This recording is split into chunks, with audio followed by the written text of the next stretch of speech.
Good afternoon, everybody. It's Marianne Bailey with the Hip Senior Live community. Today, we are here with Donna Mazzatelli, who is teaching us about journaling. And this is our second part in the course.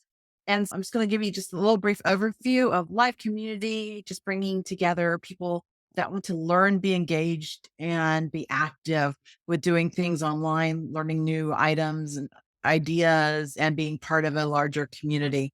So, Donna, we're so excited to have you here. Welcome.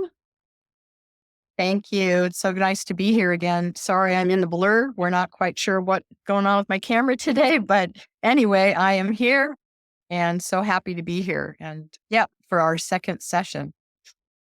Absolutely. It's the first one. If you guys weren't here, that is on the replay watch on livecommunity.online. So definitely go back because we talked about what kind of tools that you should have, what kind of setting that you should put yourself in as far as where it's good for you to write, what kind of environment, what kind of ideas in your head, stuff like that. And like I said, if you missed the first one, feel free to go back and watch that and then move forward with watching the second one, which will be up there as well. So Donna, I'm going to hand it over to you. Thanks. Thanks, Marianne. As Marianne said, I'm actually going to do a quick little recap from last time and just talk about the 8 questions to consider before you start entertain the idea of establishing a journaling practice. First of all, to check in with yourself, is journaling something that interests you? Is it something to begin doing or to go back to? Maybe something you did long ago and you are considering returning to it, or something to begin doing. And I've talked to people as a writing coach. Journaling doesn't come easily or naturally to everybody. And for some people, it feels paddling upstream. And then there's other people that it's just naturally a part of their lives. They've maybe done it since they were teenagers and continue to do it. So my invitation here as we go through this, though, is to consider establishing a practice of journaling, because I do think that it's a practice that is sacred in the sense that we are really honoring ourselves and who we are and where we've been and where we are in our lives currently and maybe where we're going from here. So if it interests you, the next thing to consider is how often will you journal? Julia Cameron, who I adore, talks about in The Artist's Way, establishing a practice of morning pages, doing it every morning, 3 pages of just stream of consciousness writing rather. And she says that to do it daily, that it really is a practice to do every single day before you talk to anyone in the morning. Now, that might work for some people. Others, including myself, it isn't necessarily a daily practice. So might you do it weekly or on some regular basis, or just whenever you feel like there's something to ponder. And then the next question to consider is what time of day. Is it the morning before you talk to anybody? Is it in the evening before you go to sleep? Is it sometime during the middle of your day when you can take some time alone? So, and then after that is how much time will you devote? So 15 minutes, 30 minutes, as long as you can go. It's just to consider what would be a good starting point if you are looking at this for the first time. And I would definitely recommend at least 15 minutes.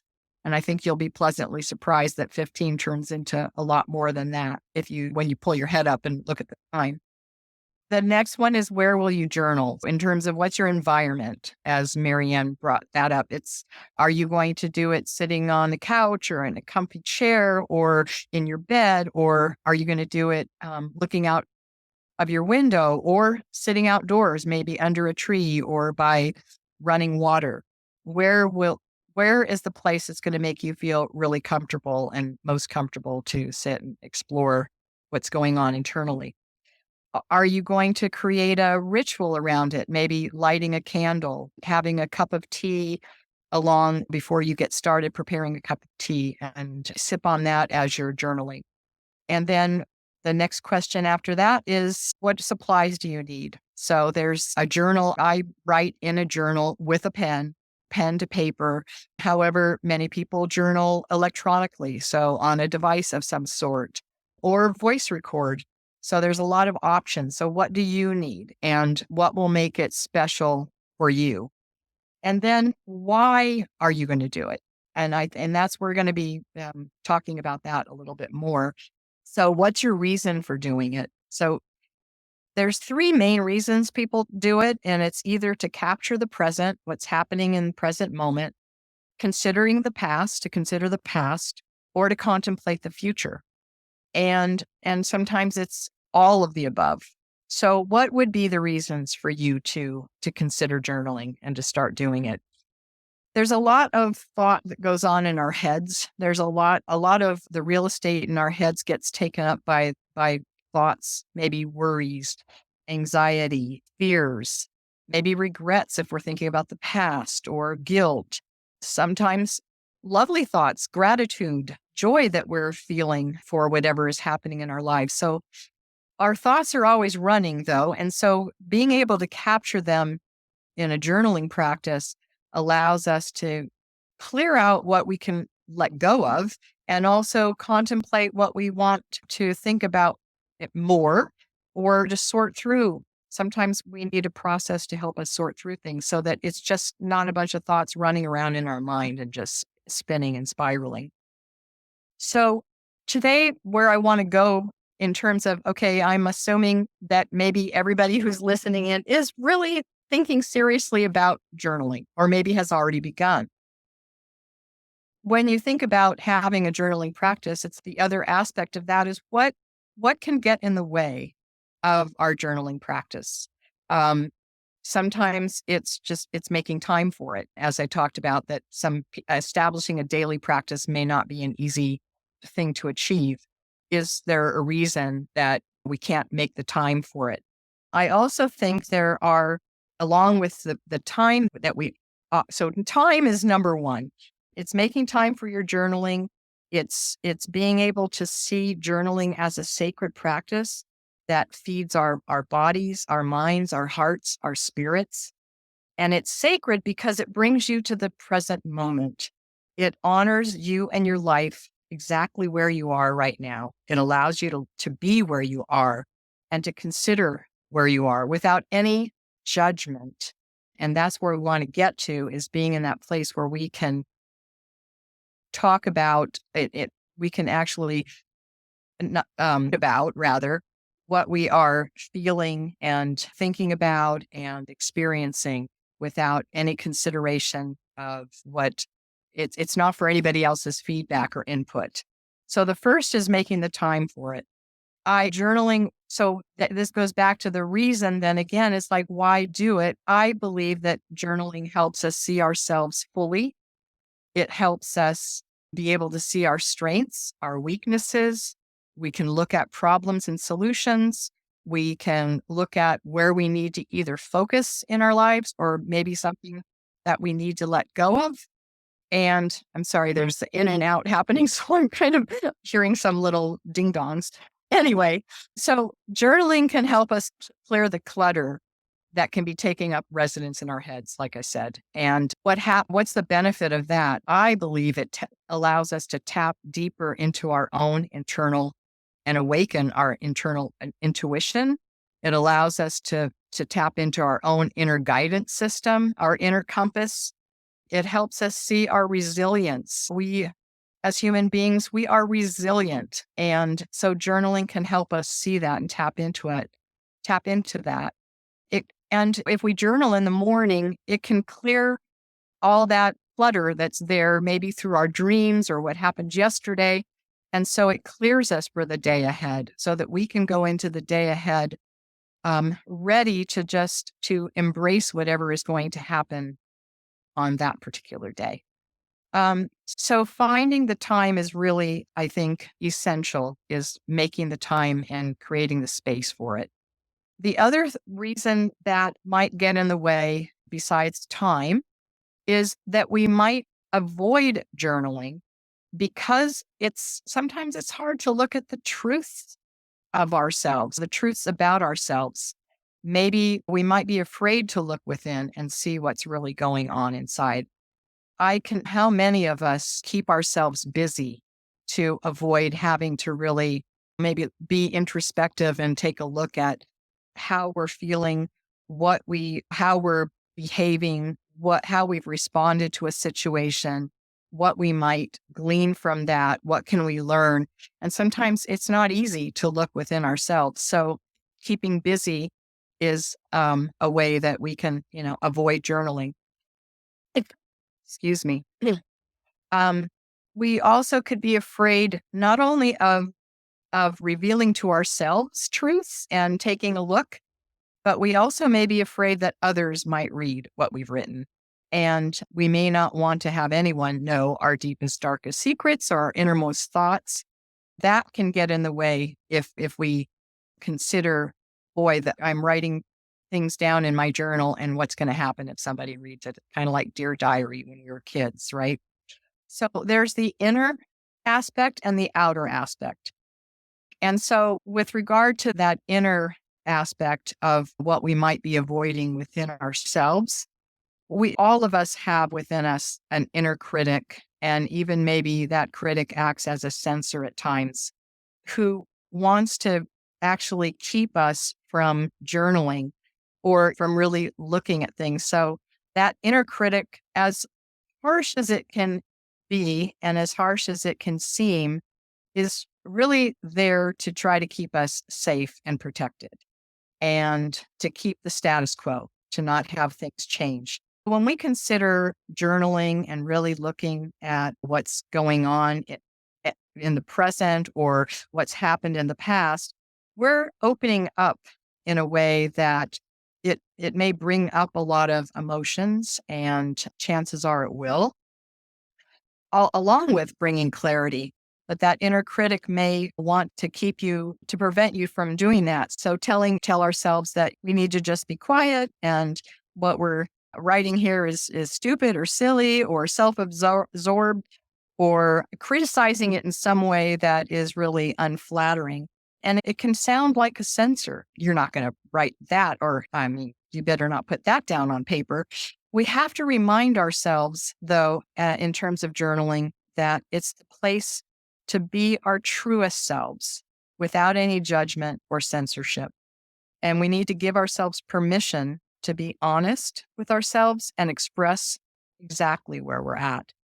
So if that if that inner critic is coming up, my suggestion is one of the best ways to deal with it is to allow it to have a voice and to really see what it has to say. So to allow it to express instead of our response to the inner critic being, no, you shut up, you be quiet. Find out what's going on there because this is a part of us, right? It's not something outside of us. It's a part of us. So why am I feeling that I need to censor myself? Why am I feeling that this would be stupid for me to write about how I'm feeling about a certain situation? Or why am I feeling that it would be wrong for me to take a look back in my life at something that occurred and how I dealt with it and what went on for me? Why? So really explore and let that come out and see what shows up. And I can guarantee you that what will happen is ultimately that voice will lose power over us by it'll lose power over you by letting you speak by letting it speak, sorry. It will eventually, yeah, it'll have had its airtime, that part of you, and then you to be able to go, okay, I mean, it's almost thank you for that. Thank you for that information. Now I know what's going on for me. Now I know where this fear is coming from. Now I know what it is that I'm concerned, that I'm afraid of here. And to see that, wow, it's just that. It's just fear. It's fear of the unknown, or it's fear of reprieve that is, or sorry, fear of something happening that as a result of our journaling that really isn't going to happen because we're journaling for ourselves. I do think that the voice will become quieter and that your deepest self will then be able to express whatever is there. Let's see. One way that you can do this in terms of the inner critic is I call it the left hand, right hand practice. Now, this would mean that you're actually doing it writing by hand in a journal. And what I do is I use my dominant hand to ask the question. So it's from me. So why, and if you want to have a name for your inner critic or however you want to address it. But why, inner critic, are you telling me that this is wrong? Why are you telling me that I shouldn't do this? And then with your non-dominant hand, it's an interesting practice, allow yourself to write and see what comes out. And that's the inner critic then speaking, and see what shows up on the page. And you can do that going back and forth and see what comes to light. More than likely, you'll see that, and whether you do this in this kind of a back and forth practice, or just stream of conscious, listen, hear what the inner critic has to say. As I said, I think you'll see that most of it is unfounded. It's good to be aware of it, because then it can not get in the way for you anymore. Or at least when it shows up, you'll understand where that hesitation or judgment is coming from, and then be able to move through it. So that's the internal, is that inner voice that can from journaling. There's also the outer voice, and that is considering others. I have to tell you a story that when I was a teenager, I was entering my senior year of high school.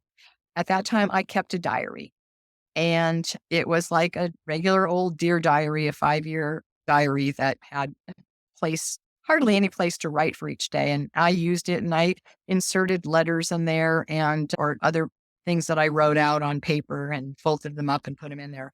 Something had happened that summer, and because I was a teenager who didn't always follow the rules, and my mom was trying to figure out what had happened. And so she got into my diary and got it open, and didn't find out the truth of that she was trying to figure out, didn't find out what had happened, but she did find out some other information. And as a result of that, I was both humiliated, embarrassed, and of course, I was in fear of what punishment I was going to receive for what she had read. And as a matter, after that happened, I became very careful about whatever I wrote down. And I can say that followed into my adult life, that when I first started journaling, that was running in my head. That kind of an experience was running in my head, and causing me to self-censor, and to become very careful, almost cryptic, about what I was writing. Ultimately, I figured out that it was not serving me, because I was so concerned about what others were going to think if they read what I had written, that I was no longer able to be truthful with myself. I wasn't able to be self-expressive. And I finally had to come up with a solution. What am I going to do? And in my case, what I ended up doing is who I was worried about most of all was my husband, and my children were young at the time, were little, but ultimately my children. So I actually went to my husband and said, I journal, and I've been doing it for a long time, and I have journals, and I just need you to make me a promise that if something happens to me before I've done anything with my journals, that you will destroy them and just make sure that nobody ever reads them. And he made me that promise. And to this day, I know that he would keep that promise for me. I tell that story because if your journals are intended for your eyes only, and not as a legacy where you're recording your life story, then you want to have a way that you can ensure that it will be only for you. So whether that is that you designate, or you speak to somebody and designate them, that if something were to happen to you, or before you ultimately decided what to do with your own journals, that it was left undone, that you have somebody that you've designated that could take care of them for you. And whatever that is that you wish for them to do with it. And you can be as instructive as you want to be, or keep it as open as you want. You can even formalize it and make it part of your will, where there's somebody designated and exactly what they're supposed to do with it, with your journals afterwards. And you could as I said, it could be to have them destroy your journals, or whatever else you might want them to do. By setting that up for yourself in your mind, and knowing that you've freed up, that you don't have to worry about what anybody else will think or how they might judge what you write about in your journal, it honestly, I can tell you that personally, it freed me up so that I was able to write and express exactly what was going on any given day.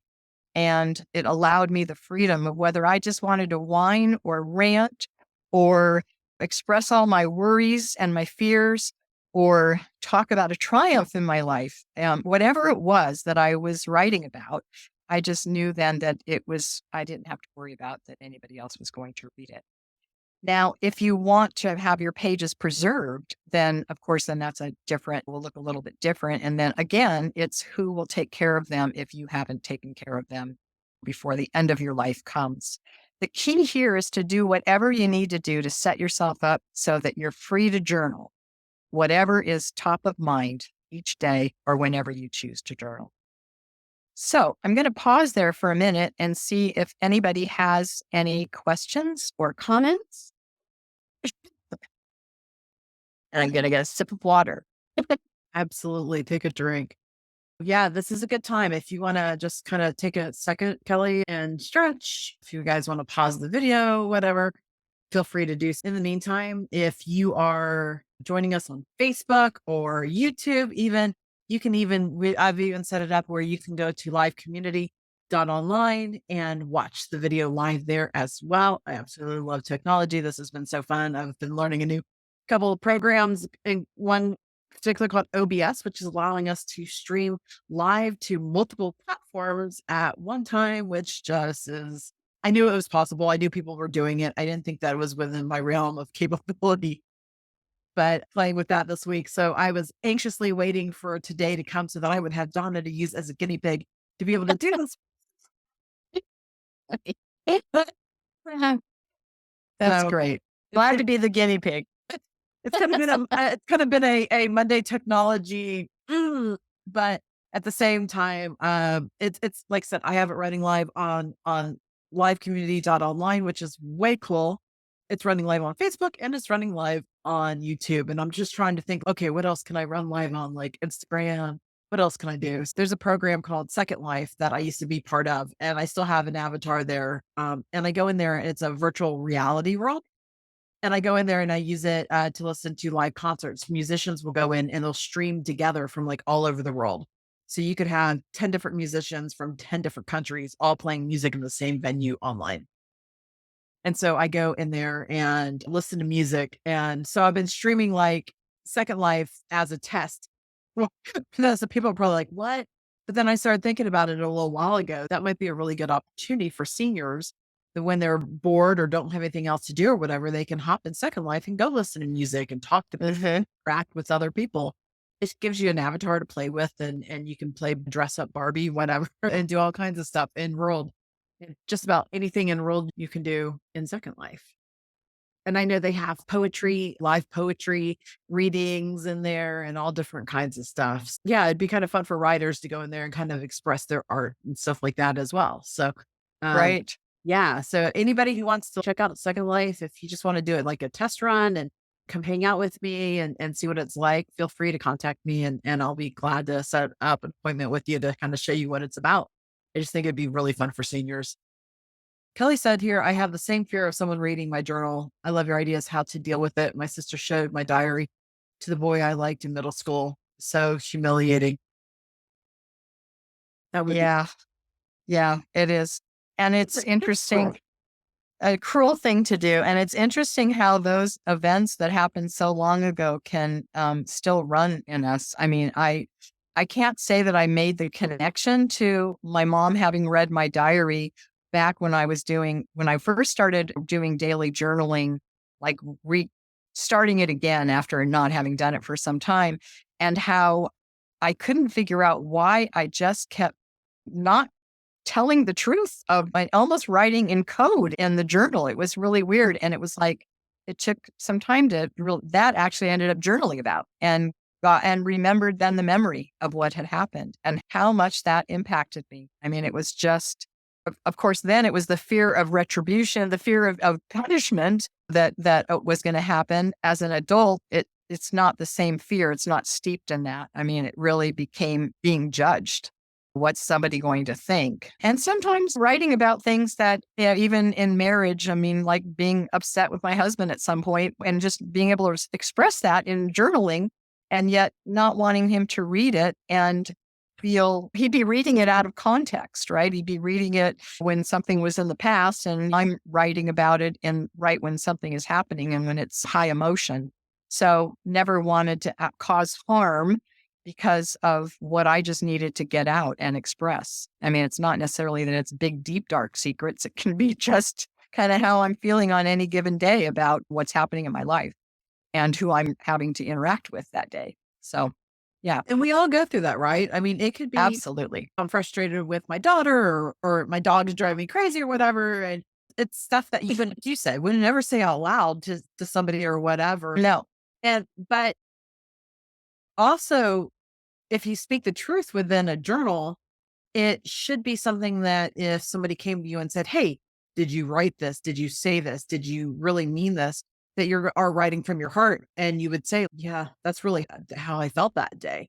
You don't want to yes, delude yourself. It's correct. something like I always put for me. Social media was like something like I never put anything out on social media that I would be embarrassed for my daughter to see. That Mm, was kind of my golden rule. I wouldn't make comments towards anybody or harshness or janky stuff that my daughter that I'd be embarrassed if she saw, even as a young child, even though mhm, on social media as a young child. But that was kind of my golden rule, right? Journaling is a little different. Journaling is really what your heart and soul really mean because the whole world is not seeing that. But right. but the truth of the matter is that you shouldn't be making up stuff like really what it is so that down the road, for some reason, if someone's all, yeah, that's really how I felt. Exactly. Hey, Donna, do want to tell you that, and everybody that's could be watching here in the now and in the future, that after our last session on journaling, I was motivated to go on and do a tech live where I taught people how to use the voice recognition within Google Docs and Microsoft Office products as well, specifically Word. And so, if you didn't feel like writing, you could go in there and use voice recognition to do your journaling. Maybe you have horrible handwriting and you don't want to write or Parkinson's or something where your hands shake or anything like that. So you could use that to write as well, which I think is an amazing idea for people. But That's wonderful. bring me to the idea though that it's journaling these days is can be so much more secure because you can put a password if you decided to type stuff. So Yes, don't put exactly. that password on stuff. Exactly. So that way you can keep it private and yeah, not have to. And I didn't address that part of it, the electronic aspect. But yes, if you actually write it in, actually type onto your computer and save it. Same thing. You could have a file folder on your computer that's locked that others can't get into, taking your security a step further than you do even just to secure your computer to begin with or your electronic device. Or it could be that there's somebody that you do designate who has access to it that at the time you ever want it to be eliminated, that they could do that. And you can So, password protect each yep, document. Like, exactly. this one and not this one type thing. You can. Yep. I actually worked with a client. I was editor and he was very concerned about keeping his story protected. And so I had to, yeah, every time we were passing back and forth, had to go in and enter the special passcode that he had key to it. Yes, you can definitely level up on the security. And So, then there's programs like, and I'll let you get back to your lesson here in just a second. There's also programs like Evernote out there that you can go in and put in voice memos to yourself. And uh-huh, so if you can't write or you don't want to write, but you want to tell a story using your voice, you can use all different kinds of voice memo programs out there to put your story into digital format as well. And then down be able to put those together in different yeah, versions. Journaling isn't always just what is on pen and paper and computer. exactly. Exactly. And so why did I want to spend time talking about this? I mean, not that we have to get into here's what you need to do, here's how you do it, get into the logistics necessarily, but I think it's really important to think about what can get in the way. I mean, and I think censorship is a huge piece of it. Sometimes it's really hard for us, as I said, to look at our own truths and sometimes it's hard to go back and ever read something that we wrote down before because it's hard to look at it. If we have that going on, the idea of anybody else reading it can just really keep us frozen and prevent us from, I think, something that can open us up in such ways that we never imagined possible by just allowing ourselves to be free and to speak freely. So that's why I think it's an important topic to address at the beginning of this, at the beginning of establishing a journaling practice. Absolutely. So I love your ideas too, Marianne. Thank you. Well, thanks for letting me participate. Absolutely. And I'm sorry. Most and people don't know that I'm still kind of getting over COVID. So that was why we didn't have our last session. And I appreciate that we were able to reschedule it and just skip 2 weeks ago. But yeah, I'm still not totally back online. It's kind of crazy. It happens. Did Um, you think that you had a yeah. cold? That for just a cold? This is just a cold. My husband got sick first, so and he tested positive. The day that he tested, or the day after he tested positive, my symptoms started. So I knew what was up. Because it seems like So everybody I yeah, know right now is like, oh, it's just, I have a client who was called me and I asked her to go do something with me Thursday. And she says, yeah, I should be feeling better. And I said, what's going on? She goes, just have a cold. And I said, you need to test. And she goes, no, it's just a cold. I'm like, that's what everyone's been saying, but they've had COVID. yeah, And she yeah, called me last night and said, yeah, I have COVID. And I yeah, was exactly. Yeah, it's going around. So anyway, so thank you for bearing with me today. With my my thoughts are not as concise as normal, but anyway, I'm glad we're doing the sessions. So the other thing that I wanted to throw in here about what do we do with our journals? If you of course, as a writing coach and an editor, my heart is I hope that this leads to people maybe writing their story, maybe writing an autobiographical piece or writing a memoir, and whether that's for legacy purposes, that it's going to be for your family only. Journaling is a great way to get back to remembering the memories, the experiences you've had in your life, even the decisions that you made in your life. What was the backstory to those decisions? What were the times when you turned left instead of turning right in your life, where you went down one road as opposed to another? All of that backstory would make wonderful information, or it would be, and information is kind of a dry way to say it, but it would just be wonderful for your family and for generations to come to know your story in the context of history and the society at large, and then your life, your family's life. It could be that journaling becomes a way for you to begin to collect and gather the events of your life, as well as what happened, what didn't happen, and the whys and the hows of the life you've lived. So I, of course, would love to know that some people who have been around for some decades are going to write something that would be then preserved for their families.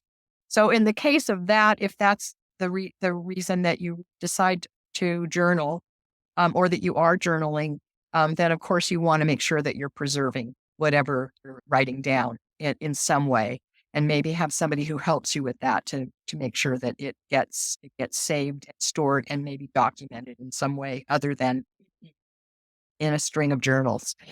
So that's one consideration. And another thing is, if your journaling is just for you and it's a way to clear out the day to day, which, I journal in the day to day.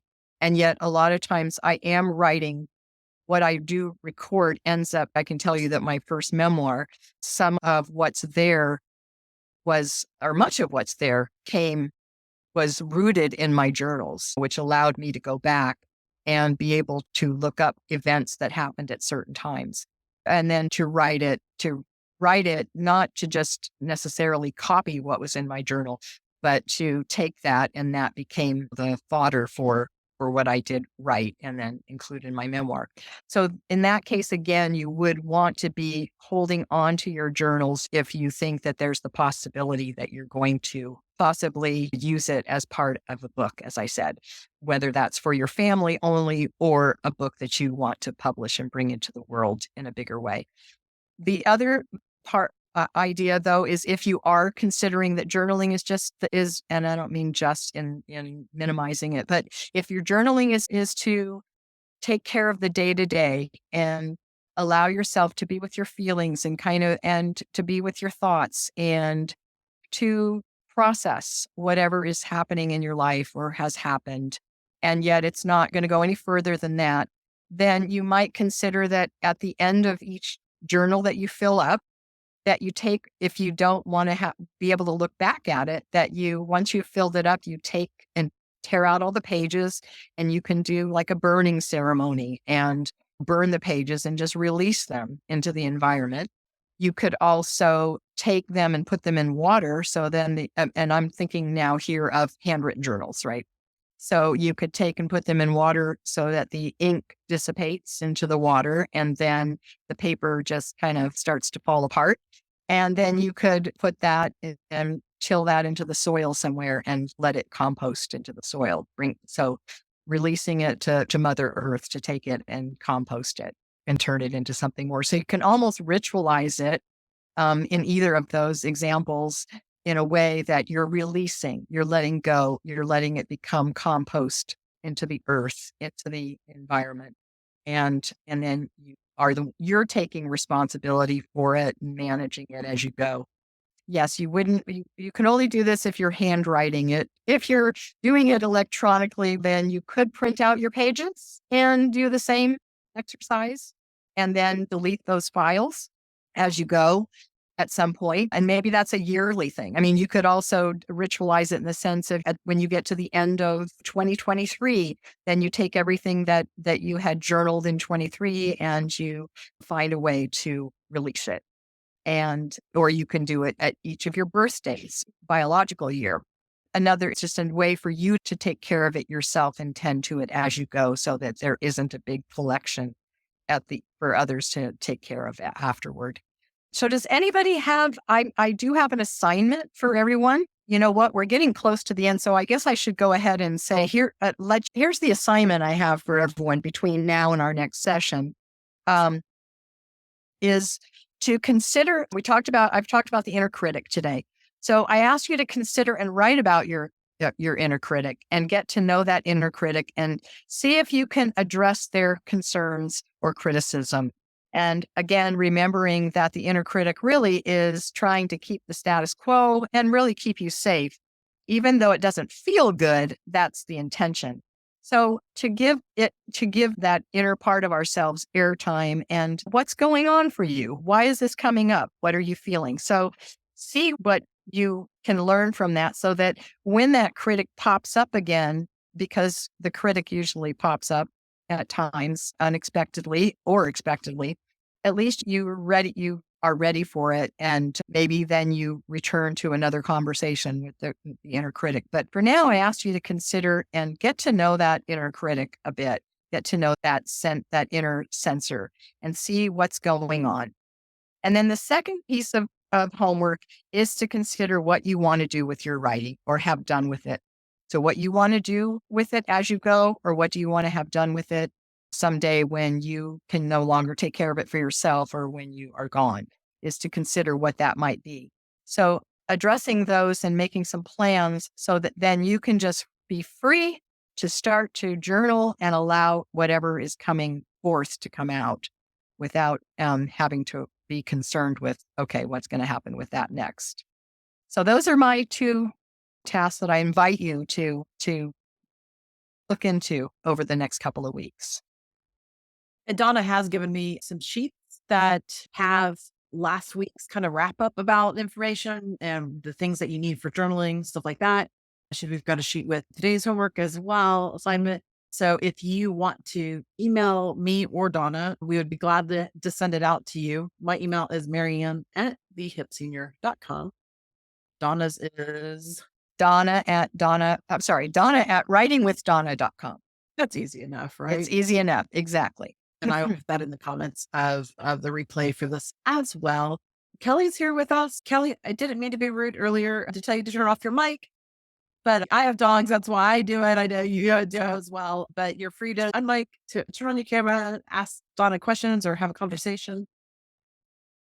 I'm all good. Thank you for letting me be part of it. Oh, we're happy to have you here. Happy to have you, Kelly. Good to see you. It's been a long time. So I know. thank you for joining in. I hope you're going to, I hope you're going to be journaling, or I guess let me ask you, not to put you on the spot, but do you journal already? Is it part of your a practice in your life? Yeah, I do, but I always had this part of me that's very careful about what I journal about. And until Uh, you started talking today, I just never put two and two together. And it's a fear. It's yeah. not, I'm always just super worried that somebody might see it. Thank you Mm. for Oh, you're welcome. I mean, I just kind of, when you said that, I went, yep, that's it. So, Yeah, I've thought you're about that very for welcome. years. Like, what happens if I died in a car accident? yeah, Nightstand, and it's not like I'm out there murdering people. There's not deep, dark secrets in there, but they're just random thoughts that are mine. Exactly. And Exactly.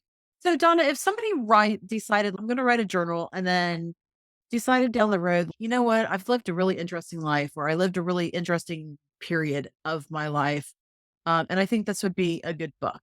What happens at that point? Can they pass that journal on to you or to a writer or somebody? What's that next step? Do they necessarily have to write the book? Can they get someone to write it for them based on their journals? What would be a thing coming that, or is that like a future class? We can definitely talk about it in more detail in a future class. But what I would say right away is it's almost like somebody wanting to. So I'm not going to necessarily answer your question directly, but let me try and answer it in an indirect way. So if sometimes people will say, well, I kept a blog for years. I've done a blog and I want to turn that into a book.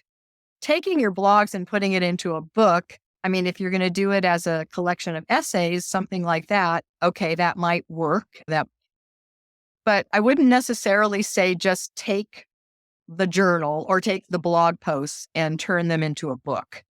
Personally, I think the having your journals available but yet writing from scratch. So if somebody were going to want to write about a time in their life, a particular time, or a whole autobiography, but if it's to write about time, and we'll just stick to memoir, if it's to write about a time in their life, period in their life, or an event that happened in their life, I would say to start writing from scratch again, in a sense, and write about it and use your journals. If you kept journals, use your journals as reference to go back to. If you want to look up certain dates or periods of time, or what were you feeling at a certain time, use that as reference, but right now from the perspective of now. So you're bringing in the wisdom and the perspective of what you've learned from the time of the events that have happened in your life, along with telling about the actual events. But it's bringing in that introspective voice that can come in along with telling exactly what happened. So it's not to water down the truth per se. So if somebody had a traumatic event, for instance, it's not to water down the truth of the traumatic event, but there's also going to be taking us from that dark moment to the light of through out of the tunnel back into the light of what you've come to know or what you went on to do. So it then goes a bit into maybe the resilience of your life. And so that's why I would say to use them more as a reference point. If you were going to have somebody do it, yes, and the ghostwriter, I mean, you could do that, but I would think that the ghostwriter would want to interview you as well as have the journals for reference, but interview you because those journals are going to be of maybe that time. And of course, coming forward, maybe it's going to tell all of it, all the way to present moment, say to present time. But I would think they'd want to interview as well as not rely solely on the journals. And I'm just talking from the top of my head right now. Maybe somebody could take them and actually personally, I would want to interview as well and get more, so that I'm getting even more of the backstory of the underlayment back from back then, as well as coming forward. Because I would imagine that there's people in history that life stories have been more told. Is that English? Told more enhanced. I don't know. Anyway, more told because they're journals. Yep, They passed away. You give sure. more brevity to the situation of this is really what happened. This is how I was feeling. This is what I was thinking. Obviously, they're not around to write it. And I know a lot of people that journal maybe don't want to write a book. They just want to get these things out. But they're like, you know what? I don't want to take the time and energy and the bandwidth to write it, Yep, but I'd like someone to do this for me. exactly. So I would like, if we're thinking of famous people or historical figures, I'm sure that when somebody takes the chronicles of one's life, they're also then doing research around the history, around what was happening in the times, around the times, also trying to bring in, sometimes it'll be written then as more of creative nonfiction or historical fiction, because there's going to be having to bring in more than that one person's perspective. So it might be that, what do we do to make it, shape it into a full story, into, so somebody, if I were going to say, have somebody write about my life, they might then do the same thing, is research from the time I was born. I mean, if it's autobiographical, what was going on, in the place where I grew up, whatever, trying to get some more context for what I've recorded in my journals.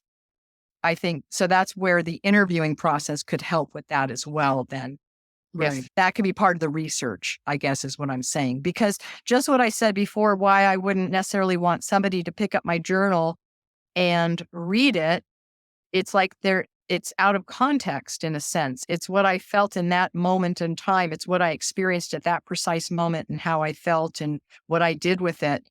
And yet, is that the full picture? I mean, is that enough to provide a full picture? Not sure. So I'd think that you'd want to accompany it with like I said, some type of research, whatever that would be, which could be, if the person is here, is to actually do interviews with the actual person. But that's a great one. I mean, I have to ponder that one some more. Great. That's a great question. Yeah, I mean, busy people, they just maybe they don't want to take that time to and effort to do that. But they're like, "What? I'll sit down and tell my story to somebody, and I will Yeah. um, give the information. I'll hand over my journals. Here, have it. Do what you want with it. Rewrite it. Make it sound good. I just don't want to be bothered with it." So, Right.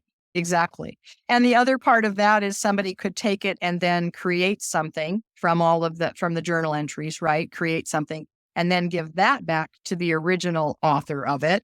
And with questions, with places marked where, can you tell me more here? Can you tell me what happened? Because sometimes maybe in our journal, we don't go through and recount everything that occurred in that moment, right? Or everything that went into how we're feeling at this time.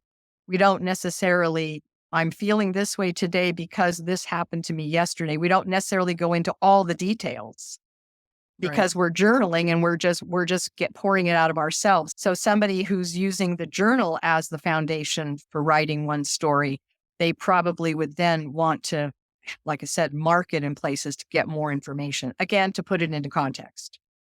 could you imagine? We live in such a weird time with politics and social media and just things that are going on in the world right now.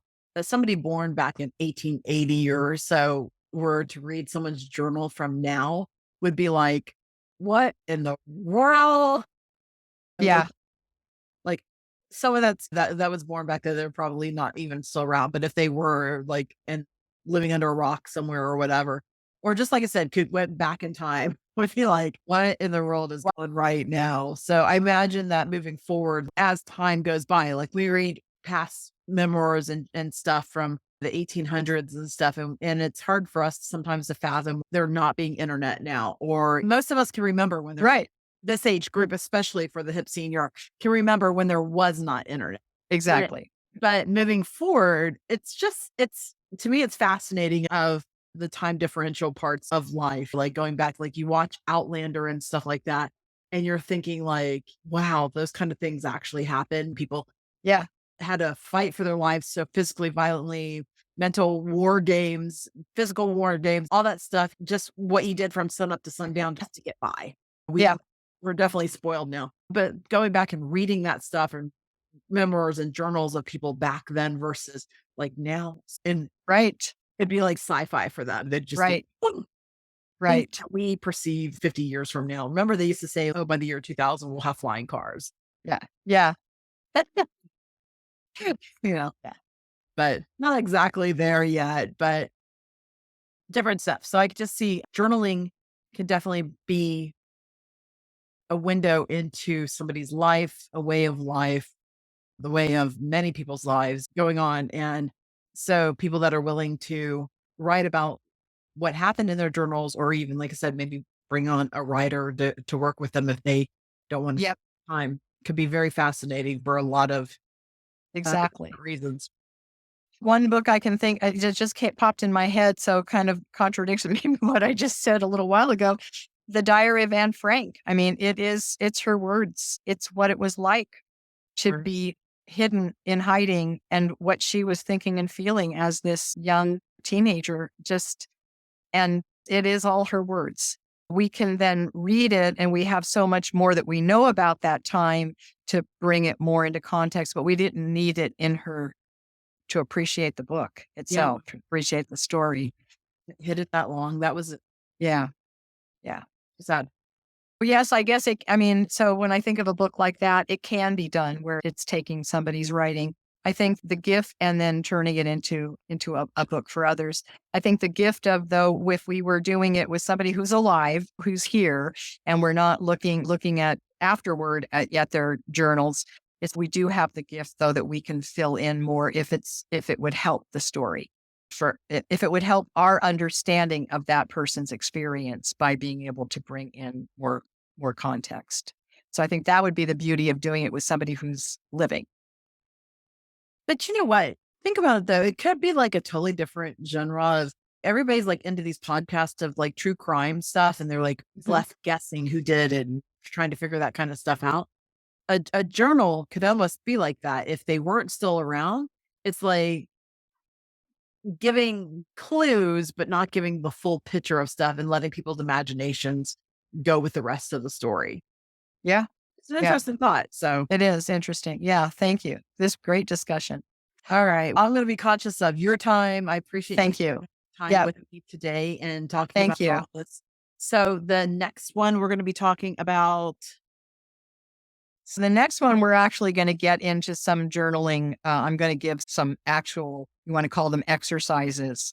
But whether we'll do it and give time for people to work on it in the midst of the call, I might try with one kind of a writing prompt at the beginning, but then I'll also give one as a takeaway afterward. And then so start getting into journaling itself, some of the just ways to journal. So we'll get more into I that. might even do something like let me know ahead of time what that might be. And we could put that out there on the social media. Hey, for this coming up, Perfect. what we're gonna do, and that way you guys are a little bit more prepared. Maybe you can write ahead of time, and if some of y'all are even interested in coming online and actually being part of the live meeting and Exactly. sharing some of your writing live with us, that would be fun as well. So I think that would be great. Yes. So I could actually, yeah, we could look at putting out a writing prompt in the meantime, even. Or we can leave one right now. I think I actually did this with a group last week, so it's top of mind. yeah. And that is here's a writing prompt. What are you going to miss most about summer? As we're coming to the end of summer and moving toward into September and of course the fall equinox on the 23rd, as we're coming to the end of the season. And we seem like we're going to enter fall earlier in Colorado right now. It seems so. I feel fall already. It is So 70 yeah. degrees here in Ohio today. Uh, My porch going, what in the world's going on? yeah. Yeah.